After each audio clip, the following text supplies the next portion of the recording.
The Germans want to look for signs of life on Saturn. Yeah, the Germans. Could your grocery cart be smarter than you? Happy Sam news! We're doing a happy dance. We've got details on Benedict Cumberbatch's next adversarial role. He's so delicious.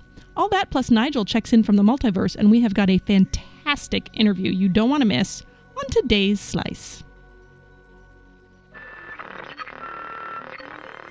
Covering all the news from every dark corner of the universe.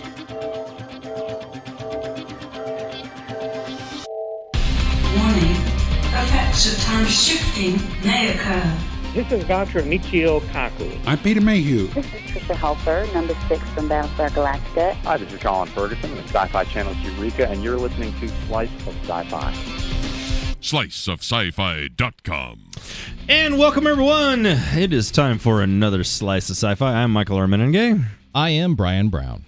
I'm Sam Roberts. I'm Tim Adamick. I'm Brett Philippek. And I'm Megan Zier.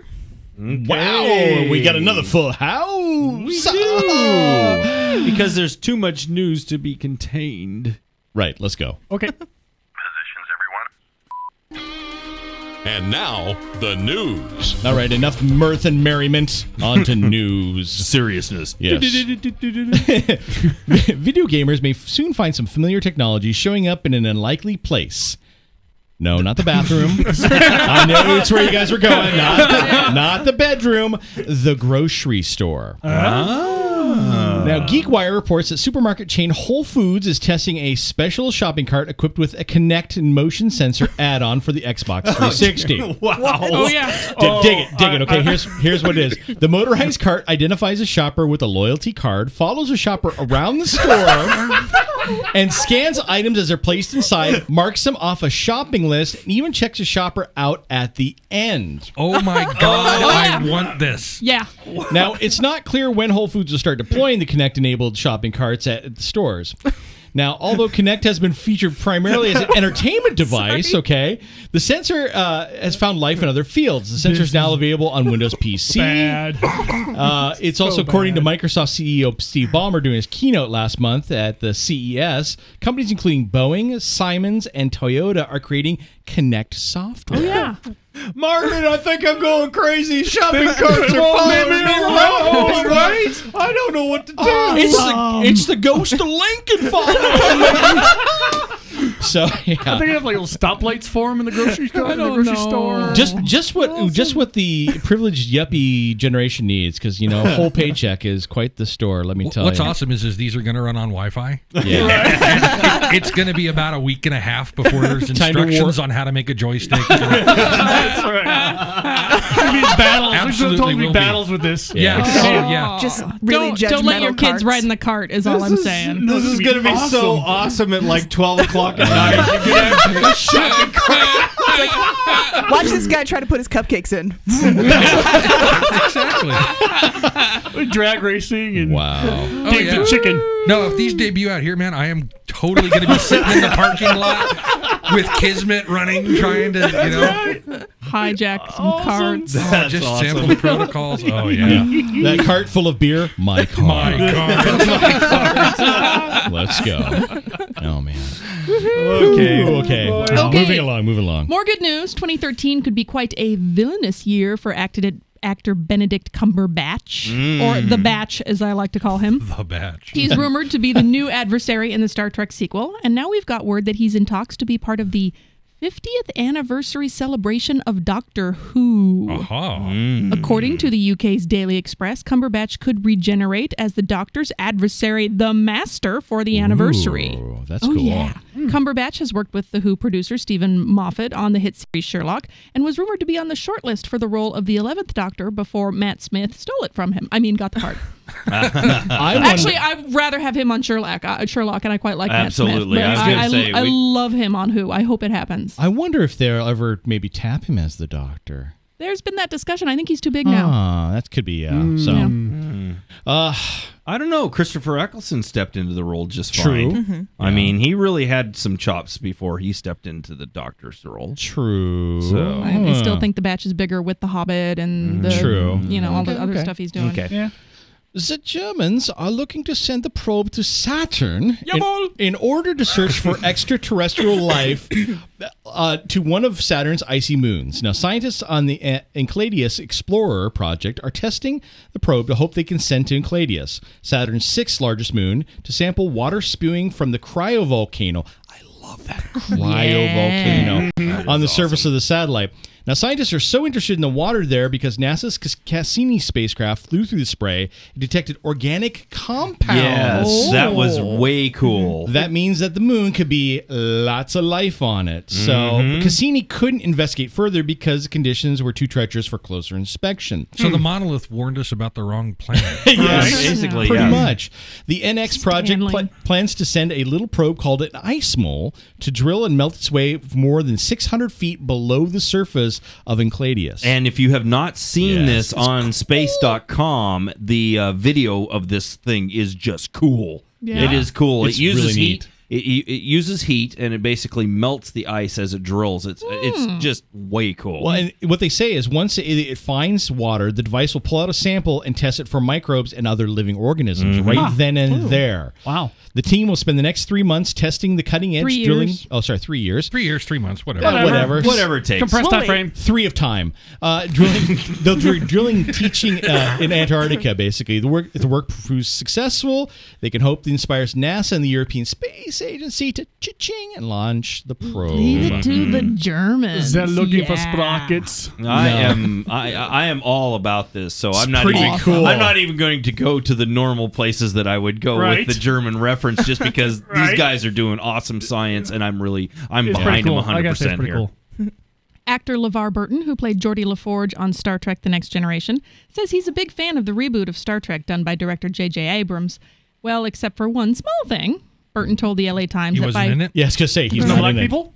Oh, Sort of. Oh, Yeah. Really? By rebooting the Trek canon, Abrams ignored the Next Generation timeline. Oh, absolutely. true. I think Absolutely. that we added a lot to the Star Trek canon. The fans really want to see us do something for our cast because we came after the revered, beloved, iconic original series and earned our way into people's hearts, and we did our own part in terms of expanding the fan base of Star Trek. Right. We feel very good about our contribution. I don't know how the other casts feel, but I know that we're really, really proud of what we were able to accomplish. Burton There's says. nothing wrong with that. I mean, but the thing is it's a whole new timeline, folks. Next Absolutely. generation never happened. That's right. Sorry. Which is sad. Yeah.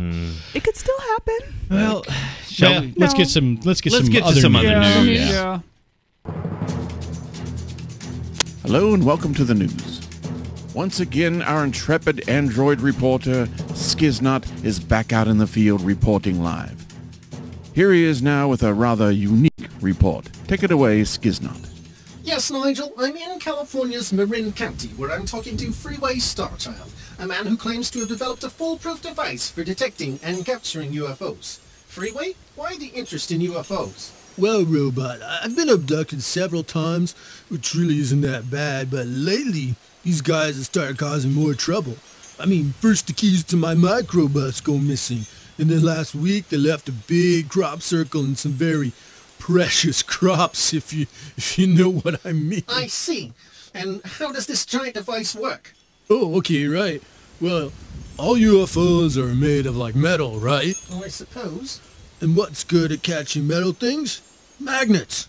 So what I got here is a giant electromagnet, so next time they get anywhere near my crops, zang! So, just so we're clear, you made a giant magnet and aimed it at the sky to catch UFOs as they fly by. I can't believe I'm the first person to think of it. Nigel, I'm very sorry. This was a really bad lead. I had no idea. Oh, no way, Robot. It'll work. I'll show you. Just let me turn it on. Actually, Freeway, I'm mostly made of metal, so I prefer you didn't... Well, it looks like once again we've lost contact with our android. I honestly don't know if we'll have the budget to get him fixed again real Hello, soon. news dude. I'm sorry I broke your robot. What's this? I got him down from the magnet. I think he's trying to say something. Are you saying he's still in one piece? Well, this is never... Skiznot, can you make your way back to headquarters? One moment. Engaging self-repair. language processor online, and yes, all better. No permanent damage, and I definitely haven't triggered any hidden subroutines designed to sabotage the multiverse news. Hello, would you mind repeating that last little bit you said at the end? I'll be heading back for a diagnostic then. Back to you, Lance. Did you call me Lance? What? Did I say Lance? I meant warning. Skiznot, upon your return, we're going to run a level 1 diagnostics on all your systems, I believe. And just a reminder to all you listeners out there, it looks like the launch of our new starship is about 2 weeks away. We hope you'll join us. Until then, let's take you back now to the Draco Vista Studios. What's in the mail? Well, it just might surprise you. Because this is how people and business connect. Feeling safe and secure that important letters and information don't get lost in thin air or disappear with a click, but are delivered from person to person. And sometimes, even face to face. Have a great day. You too. For some of the best ways to connect and protect, it's all in the mail. Learn more at usps.com/mail.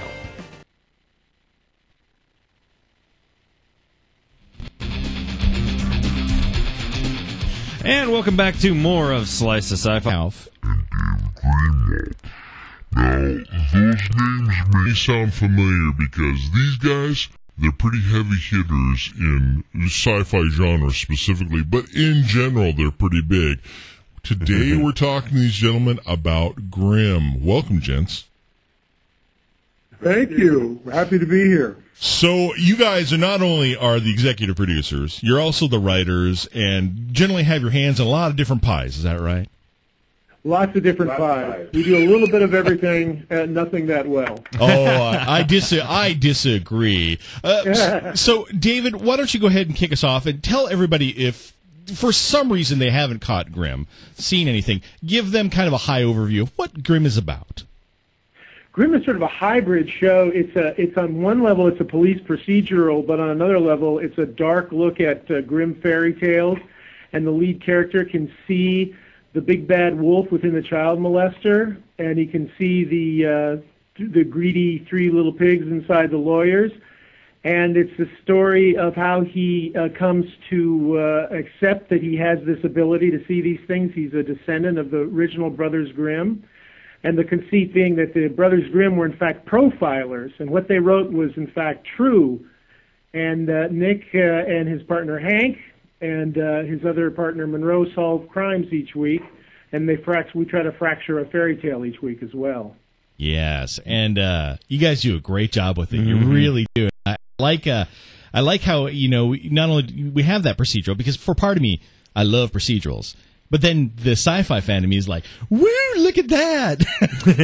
We're having a good time with, finding the monster of the week.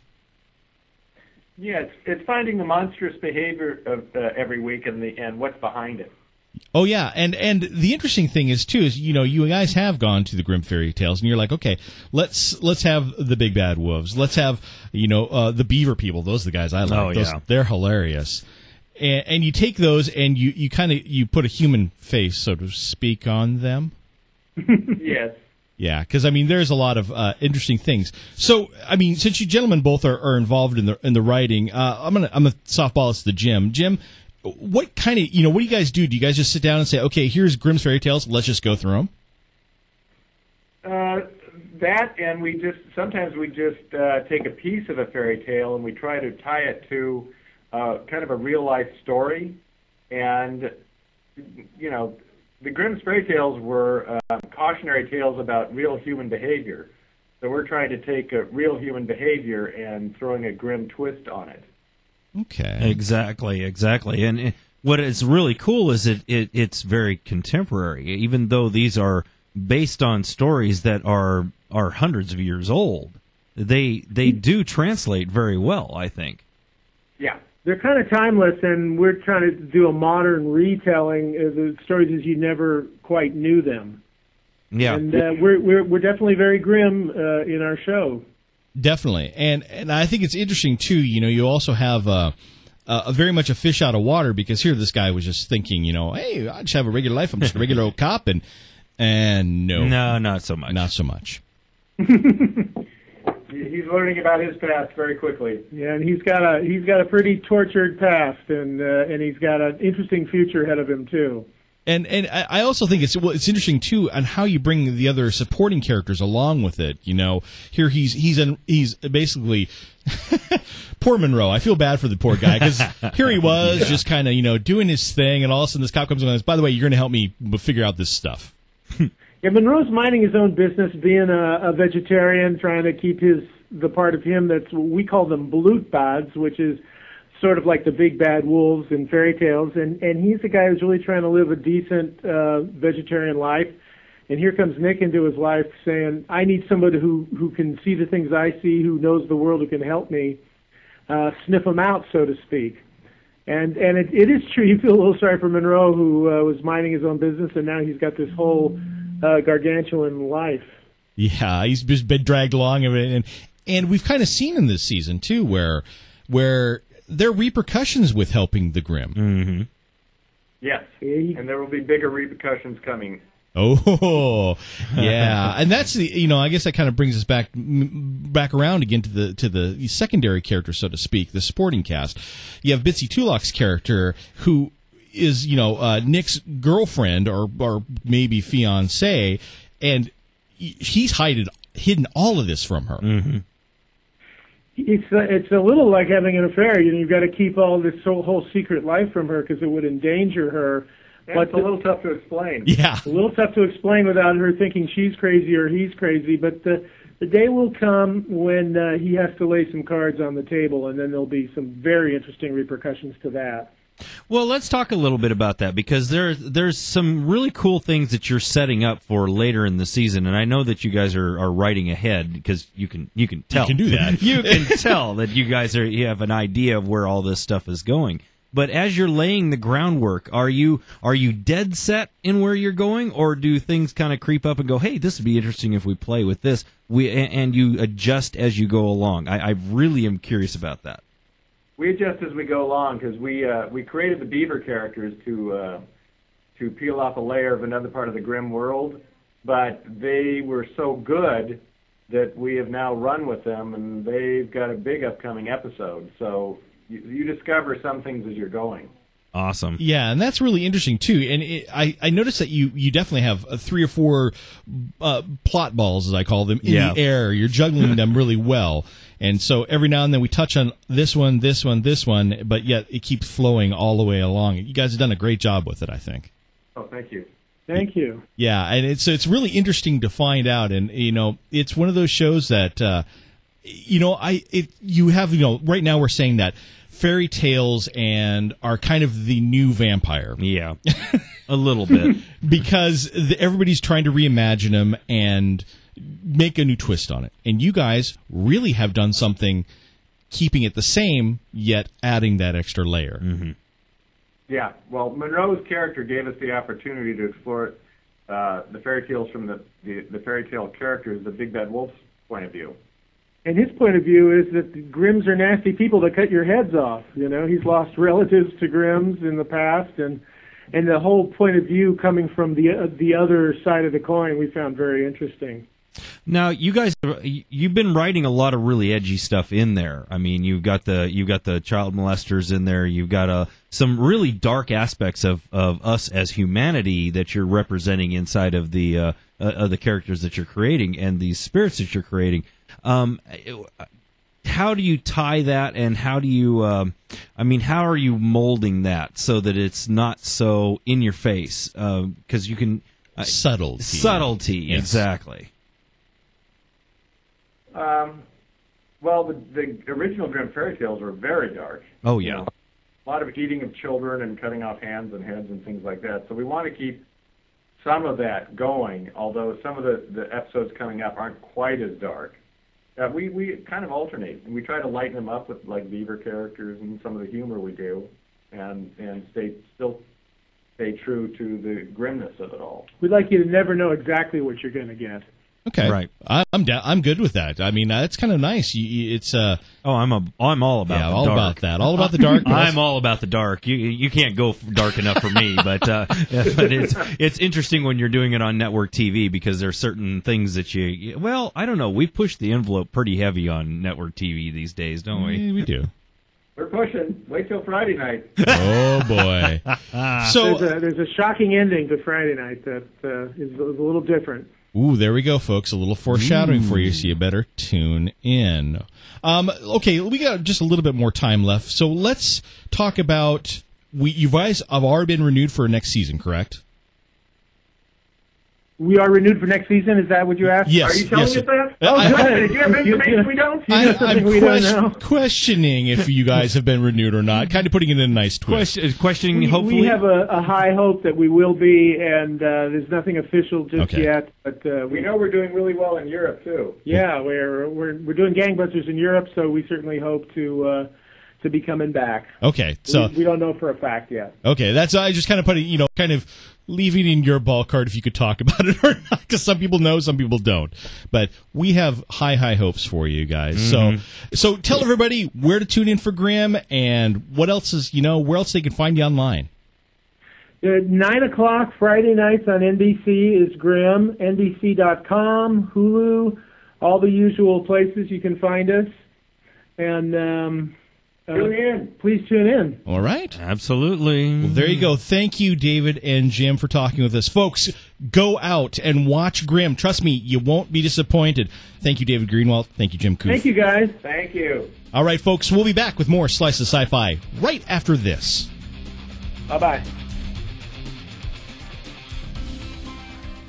To Halogen this April. It's the longest-running war in Africa. Children are being forced to kill other children. And 6 young volunteers are doing what they can to bring it to an end. I need to be working for something that is bigger than all of us combined. They've put their lives on hold. You work for free, you live out of a van. And taken to the open road. It's taxing at times. I know I'm here for a reason. Join them on their unforgettable quest. The amount of money we need to raise has real consequences in people's lives if we don't. Roadworthy, the Invisible Children Tour, this April, exclusively on Halogen. Self-destruct system activated. Hey, Slicer Sean Members with more news from Flight Test Land. Future in Edition. Edwards Air Force Base had a bit ado this week when, after 10 years, the airborne laser aircraft was finally retired. With the conclusion of its flight test program last year, the aircraft was not doing anything anymore, so it was sent to its new permanent home at Davis-Monthan Air Force Base in the AMARC facility, where it will await whatever its ultimate fate ends up being. On F-35 news, the F-35's had a busy week. F-35C commencing its weapons testing, and F-35A commencing with external weapons tests. All the F-35 variants can carry weapons internally and externally. This is the first time the F-35A has started carrying its weapons externally for test. Also in F-35 news, they just completed their first night flight. This opens up the envelope for the aircraft to make it one step closer to, as my friend Grunt would put it, an high-speed, low-drag, all-weather, night-capable strike platform. Not quite all-weather yet, folks, but she's going to get there soon. Sean from Edwards out. Very cool. Nice. Was that Reveille playing in the background? I think so. May There's have been. There's some bugling happening in the background. I think he tries to find some interesting awesome. background noise for us for every report. Make some music, but still, it was awesome news. Awesome news. Yes, so. absolutely, absolutely. Do we want to talk about the fun thing that came in the studio? Absolutely. Oh, yeah. Sci-Fi Channel sent us something very sent us interesting. Monster Man. Monster Man. So let me read the little. It is not what you think it is. No. Don't prejudge. So This sounds cool. This is coming out. Graveyard Smash? No. I was. Wednesday, March 14th, Making Movie Monsters is all in the family as Sci-Fi premieres its latest original series, Monster Man, immediately following, of course, the second season finale of Face Off. Now, Monster Man goes behind the scenes of one of Hollywood's most respective practical effects workshops. For more than 30 years, when studios wanted bizarre creatures, out-of-this-world aliens, they have turned to Cleve Hall and his team at Soda FX. Interesting. So the only horrifying monsters that they build match the craziness of this extremely talented family. So it's going to be talking about that, and this is the premiere episode we have here. Oh, that's cool. I thought for sure it was the Roger Corman biography. No, basically it's Cleve Hall, his daughters Constance and Alora, and his ex-wife Sonia Maddox Hall, and his best friend Roy Kynrim, and Johnny Psycho, and fabricator Hill Vino, and office manager Cindy Miller. So it must obviously follow all of their lives as a. It's a reality I think it's like TV an Ace show. of Cakes for creature effects I'm people. excited for it. It sounds cool. Yeah, that sounds really cool. Because we know Face Off has done so well. It has. And it's really fascinating to watch. Yeah. And second season really amped it up. I mean, the first season they weren't really sure what they were doing, but second season, wow, they've really turned it into something cool.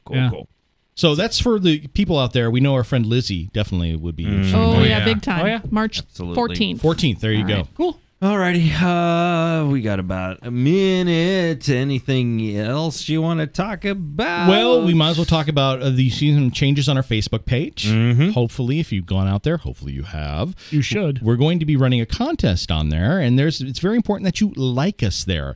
Also, follow what we're doing, because we're going to eventually post the contest up there. You need to like that contest entry when it goes up, and thus your name will be entered in for the drawing of the dilithium crystals we're going to be giving away. We're not giving away not just one, two. Yo, spoiler. I wasn't going to release that I'm going to tell him now. You're going to tell him? Okay. Yeah. Brian. You actually have 2 vials to win. Yeah, and they're both signed and all of that. So that's right. But we're Cool. not sure whether we're going to do the same contest for both of them Yeah, yet. We haven't decided you're on right. that. Okay. We'll see. Anyway, that's going to do it for this show. Thanks so much for tuning in. Voicemail, send them. We need them. Give them the number. That's 206-339-TREK. That's 206-339-8735. That'll do it for us. Bye.